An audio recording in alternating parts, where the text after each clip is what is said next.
Welcome to this edition of When the Biomass Hits the Wind Turbine, a discussion of sustainable living and what that means to you and me. I am Jay Warmke. And I'm Annie Warmke. There you go, a match set. And today we're gonna talk about finding the life-work balance, or as the bumper sticker always says, work to live, don't live to work. And I know this is difficult for people, but I must say that I found it refreshing when we lived in France, because I think the entire nation of France, at least the folks we ran into, sort of personify that attitude of life is about living, it's not about working.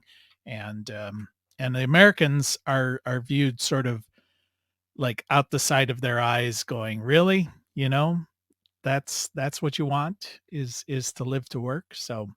So is that a true perspective? I'm sure there are workaholic French people as well, but not nearly as many. I don't know. I think it's more that they work hard when they work hard and they play hard when they play hard.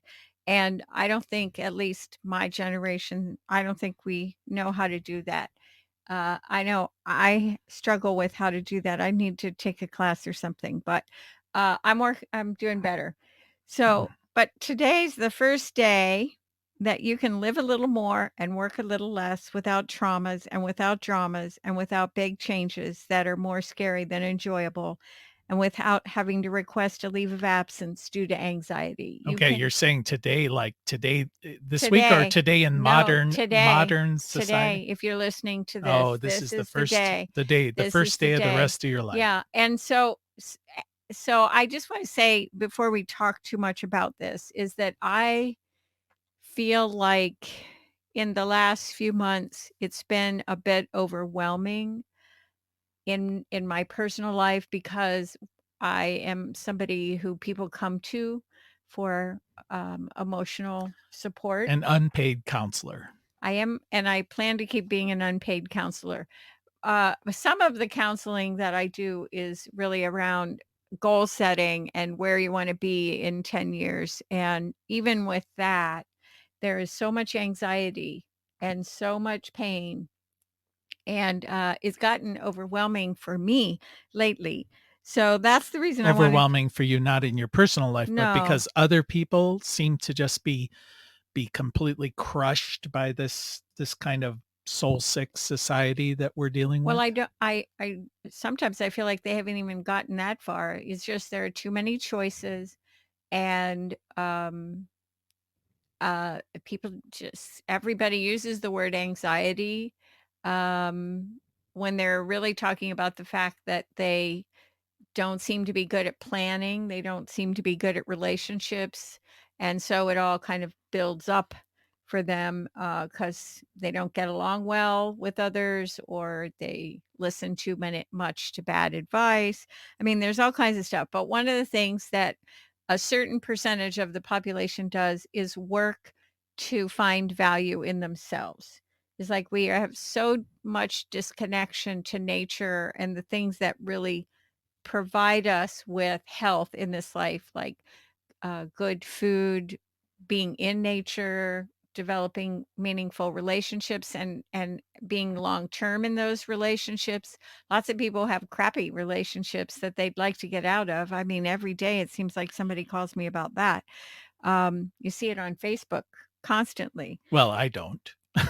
Okay, you meaning the figurative you. I that doesn't look at Facebook, but I know what you mean. When, again, we remarked on this when we lived in Europe for a few years, and how when you meet somebody in America, it seems like the very first thing you do is tell each other what you do for a living, and that is the very first stage in defining who you are. Right, you're going for status. What you do. You're definitely going for status. But here's the thing: there is let me just finish that. In Europe, I think the 3 years we were there, I don't think I ever met a single person who asked me what I did for a living. Well, it's because you were an illegal immigrant. They didn't care. They don't care. Well, as American, I didn't count. But yeah. So, but the thing is, I find that, there are moments when it's important to say what you do. You're in a business meeting or whatever.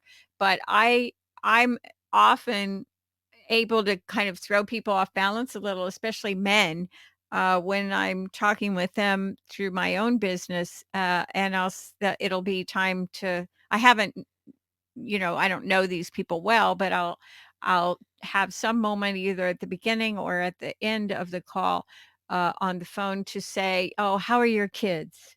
How's your wife? How's your mom?" Whatever they might have told me last time. And there's this whole change of tone of voice, and they'll tell me like things they've been doing for fun with their Or kids. And sometimes it can get dramatic, like, "Well, I'm thinking about divorcing yeah, her." that's true. But I don't let it go that far, but it has happened. They call back for that call. I remember a used car salesman going Yeah, going into with his whole me. life story. I'm like, "Okay, this is not a counseling session," I you felt like know? saying, "Do we get a discount for this?" Because and when we got in the car, you couldn't stop laughing. You're like, "I can't take you anywhere people don't start telling you their problems." So the thing that I think we have to do if we wanna make change in our life to have more balance between what is enjoyable and fun and restful, those aren't always all the same thing, and the work that we do, and I think that we have to sort of step back for a minute. And lots of us have more than one job. Oftentimes women play the role of the managing the house and the children and the meals. And so we're doing full-time work, unpaid full-time work. And then we want to have a life or a career, or we have to have a life and a career because we can't make it financially. So the most important thing in your life should not be your work.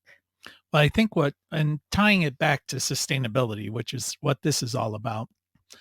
Basically, you can go through periods of time where you're just overextended, and That that's happens. normal, but Right. if this is your default position, you cannot sustain that, and I think we're seeing the society sort of crumbling around the edges.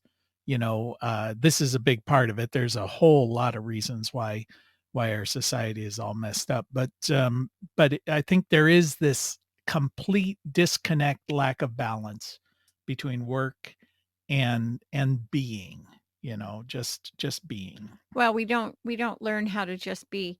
Uh, that's part of the challenge. But I also think that people work hard many times at nothing.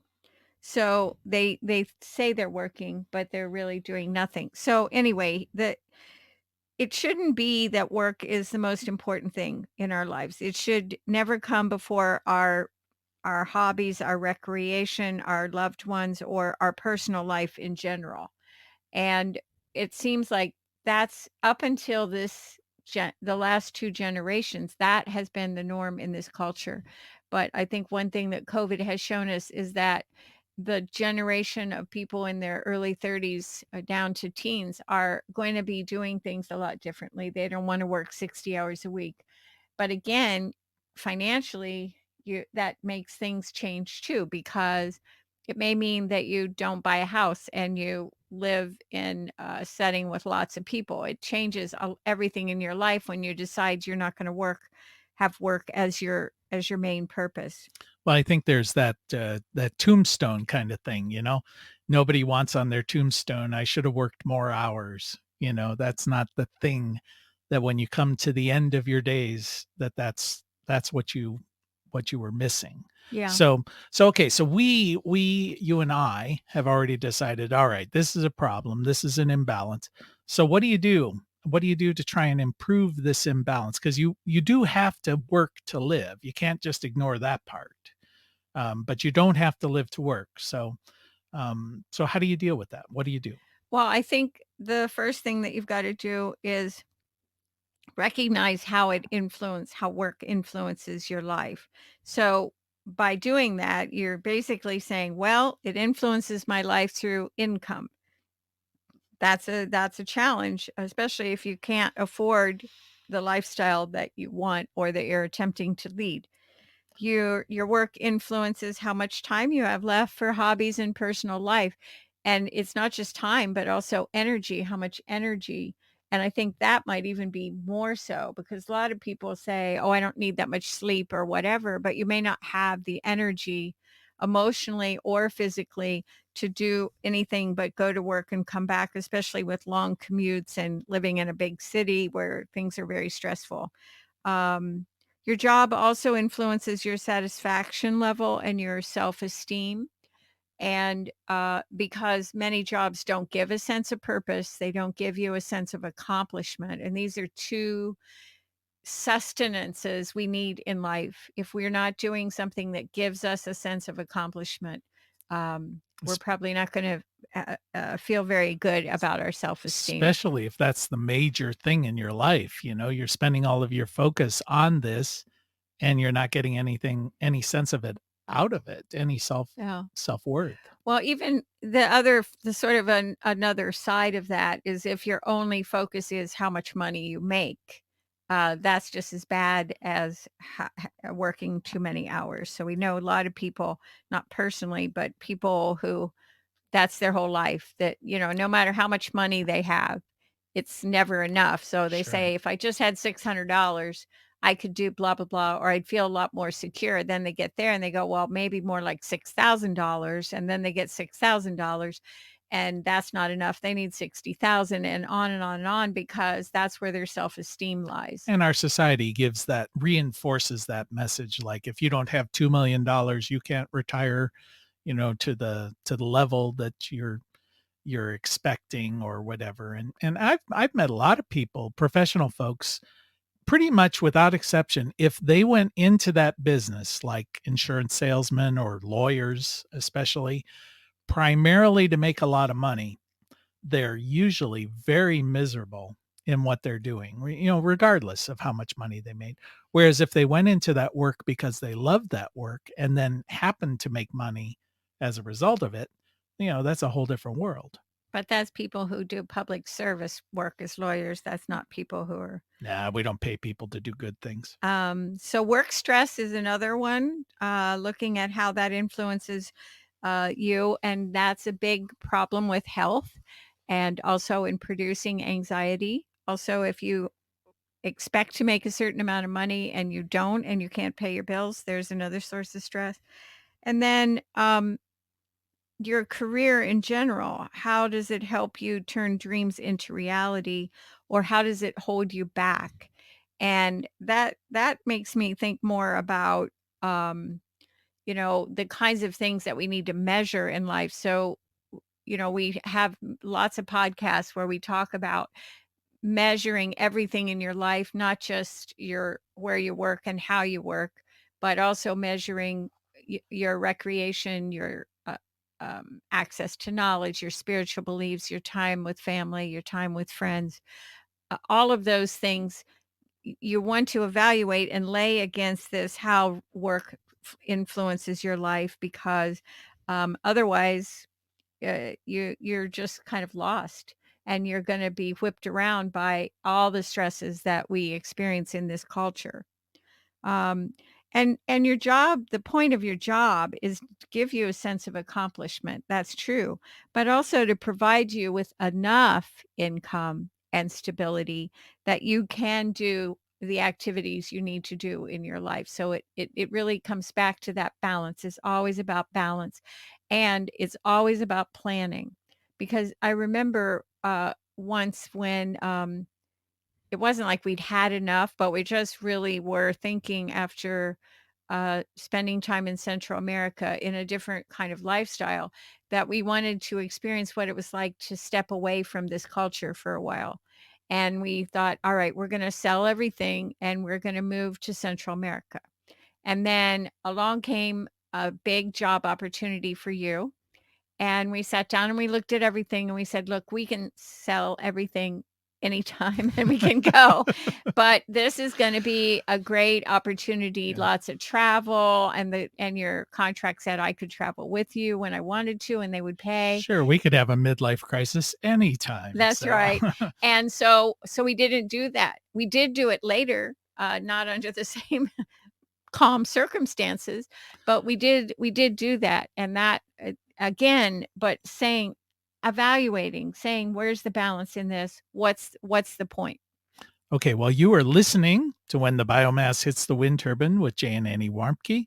reminding you it is indeed the end of the world as we know it. Thank God. Thank God. So, all right, today we're talking a little bit about life work balance. How do you sustain um, the right level? So we've touched on what some of the issues are. So what do you do about it? I mean, how do you deal with this? You're a workaholic, or maybe you don't feel like you're a workaholic, but there are just all these pressures. You've got to put in 60 hours a week just to make ends meet. Um, that's the Well, thing that's you're true for a focused lot of on. people, but then so there are a lot But of is it? Is dividing it? They well, feel that it is. no, because everybody, there are socioeconomic levels. Sure, sure. So if you are, for example, if you're living in an area where it's mostly absentee landlords, you may be forced to pay by the week for your accommodations. Um, it may not be that you have the option to have to do things very differently. Poverty is often a real Okay, trap. but let's assume you do. Let's Okay, assume but you then I can was make gonna some just say that. changes. So one of the other things, a statistic that I think shows us a little bit about why it might be a bit of a challenge is that Americans work 47 hours a week on average, and only 13% are satisfied with their job. And that 47 hours does not encompass your drive time. It doesn't encompass what it costs you to go to that job for your clothing. You have to have certain kind of clothing. You gotta eat meals, out probably for lunch, other things that might distract you, like a drink after work. So work costs a lot of money to do. And that 47 hours probably morphs into more like, 55 or even 60 hours that still contributes to that work. So what's left over? And that's the problem. So, Scandinavians have a reputation for being very hardworking, but they also are very efficient in terms of the time they devote to their office, and they don't do excessive work. And that's because they consider their way of organizing themselves to be good for the workers' health. And what's good for the workers' health is good for the business health. Now, that is not American. There's nothing American about it. Um, they also do a lot for communities, and there's a big push for community connections and, uh, just all kinds of ways that corporations and even small businesses support their workers. We have an absence of that in this culture. You feel like a lot of people feel like they're so valued by the corporation, but the minute something changes in that corporation and they say you're gone, it's as if you never existed. Right. I had a friend who worked for IBM, not to mention any initials, but he was commenting that his father had mentioned to him that, stick your finger into a glass of water, and when you take that finger out, that's the hole you'll leave in that corporation when you leave. And unfortunately, I think that's the reality. Most people, most workers, regardless of your position, are really considered as interchangeable parts, Yes, well, within ours. they're a commodity. So I could drill down even further into that, but I'm gonna just talk, with the time we have left on, what it really takes to make the change for yourself, because we don't have the support of most corporations are not supporting regulating hours. If you wanna work more, they're not probably paying you by the hour, so they don't care if you work more. They want you to feel responsible for everything that's going on, and a lot of nasty people that we have to work with and for. So, one of the things that is really valued in other cultures, but can also be helpful to us in our individual lives, is improving our productivity. So, when we don't get things right, or we're not good at planning or being efficient in what we do, so then that takes up a lot of time and we probably have to work extra. But an example of that also might be in the home where you say, all right, we're going to have a menu, and certain nights, this person's going to cook and that person's going to cook. And that's a lot more efficient than, oh, what are we having for dinner tonight? Oh, I've got to stop at the grocery store. So the productivity isn't just about at work. It's also about your everyday life. And then also, one of the real challenges I think a lot of people have is distractions at work. So, we've often made jokes when we've done business with people about, all the gossip and all the talking that goes on, but also the phone. There are studies that show that if you're paying attention to your phone, to notice the ding or the buzz that says you've got a message, that eats up time, not just because you're checking it, but because now you have to get your brain back to where you were before. So Well, the back when phones, when I worked in an office, the number of meetings were just mind numbing. You hear this a lot and you were anymore. the boss. Yeah, I was the boss, so it was my fault. But you just go, you know what? This meeting could have been an email. You hear that periodically, and so can you limit the amount of meetings? And if you do have to have a meeting, can you limit the amount of time that's involved? There are different techniques, like everybody's got to stand up during the meeting or whatever. Just because there's some people who really think that going to a meeting is actually like getting something done when in reality I always say they're just professional meeting goers. So Okay, you done with that? yeah, no, I'll never I be done didn't with hear it. that rant. It's So like a scripture or something. uh-huh, yep. Anyway, so another thing is managing the time you spend at work better. So a lot of people think if you're multitasking, that that's really efficiency. And every study I've seen about multitasking says it's not really efficient at all, and that most people are no good at it. But if you prioritize things and focus from the beginning to the ending of that task, you're going to be a lot more efficient. It's going to take a lot less I just time. remember that Charles Emerson Winchester in MASH where he was giving a lecture and he goes, "I do one thing at a time. I do it very well, and then I move on." You know, and that was his approach. And of course, the response was, "Should we hate him now or should we wait?" So Well, I think he was quite a selfish person, so there was more into it than that. But yeah, so the next good idea philosophy though. Another idea is plan breaks and stick to it. So if it's 10:15 and so maybe you look at your schedule for the day and you say, I'm going to take a break at 10:15 and you take a break at 10:15. You can set your phone or whatever. You need those few moments maybe to go outside, maybe to have a cold drink, definitely to tinkle. So lots of studies shows that people that don't tinkle during the day when they should, it's really harmful to your health. Um, Sounds like we're talking to 5-year-olds, but it's true, and these are things that people skip. I hear it all the time about from particularly women that they don't take time to go visit the girls' room. Also, another one is to avoid working overtime. You might think, oh, it's only a couple of hours, but those are hours that use up more energy and more emotional energy that could be devoted to something more important. And unless you are the head of the corporation, which is where the buck's supposed to stop, more than likely those couple of hours aren't going to make that much of a difference by postponing tasks the and I my experience is when I get to a certain point and I feel tired, I think, well, I will be fresher in the morning and I'm going to think about this differently. And almost always it goes much faster and I feel better about it because I'm able to focus more when I'm not tired. So lots of people think, oh, I'm so valuable because I take work home. And that's basically bologna sausage. That's the corporation, saying, "Hey, you wanna work at home?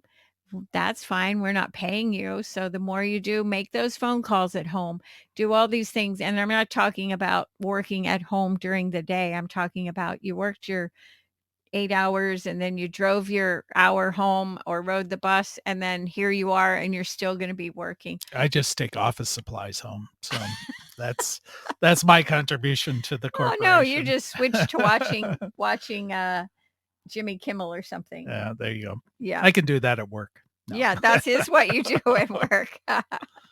Mhm. So next to think about, investing some of your earnings into hobbies and the things that bring joy to life. And a lot of those things do take money. I'm not talking about going to a concert where the tickets cost $6,000, but there are lots of cute little venues. Sign up with some local community groups, and you'll learn all about wonderful places to hear music inexpensively or even for free, or decide, I'm going to go to the fiddle contest in Clifftop Mountain, West Virginia this year. It costs $25 to go, and I can camp out, and that won't cost me anything, and just the price of the gas to get there. Okay, so I'm hearing people say in their minds, "Okay, fine. I know this. I've heard these kind of things. But my boss is yelling at me that I got to get this thing done. How do I make this happen? How do I create this life balance given the realities? I mean, what can I do? What can I do?" Well, first of all, when you go to get a job and they tell you what their requirements are, don't say yes if they're not your Say, requirements. "These are my requirements. Is it gonna Yeah, work? Is it gonna fit?" yeah. And some people might be saying, "Well, I'm desperate for a job," but frankly, the unemployment rate is so low, and those jobs are probably really technical jobs, and we don't have enough people in this country to fill a lot of those jobs. Um, so the worker today is in a position to negotiate. But I think a lot of it really does come back to me setting these standards for myself. Right, know your own worth. Walk in there and say, "I have value to you. You should respect that value." Being assertive. I mean, that's the thing is, the boss is gonna suggest that you should attend something that's optional, and, maybe there's some way to do some kind of Zoom call or something like that, or way to, uh I know a lot of times I see webinars, I'd like to know, what went on, but I can't do it then, but I can get on the list, and they'll send me the link, and I can watch it when I want to. So, I think being assertive, that's a really big one. Know when to stop, like I was just talking about, "I'm tired, I know it's better if I wait till the morning." Don't stress if you can't unwind, think of some things ahead of time, maybe even keep a list on the refrigerator of things that help you unwind, like take a walk, do some deep breathing, call up somebody that can remind you of how to, be relaxed. Well, and we use that a lot of, setting a time when you can stress out about something or worry Oh, about yeah, something. well, that's one that I like is to say, "Okay, I'm not gonna worry about it today, but at 3 o'clock tomorrow, I can sit down for 5 minutes and I can worry about it." Okie doke. Well, speaking of running out of time and planning ahead, you have been listening to When the Biomass Hits the Wind Turbine with Jay and Annie Warmke. We want to thank our never stressed and never overworked Emmy Award winning producer, Adam Rich. And we want to thank you for spending just a little bit of time with us. And as your grandmother hopefully told you, the secret to a happy and sustainable life is Play nice with others, clean up your own mess, and eat your veggies, Jay. all right. Till next time. Bye.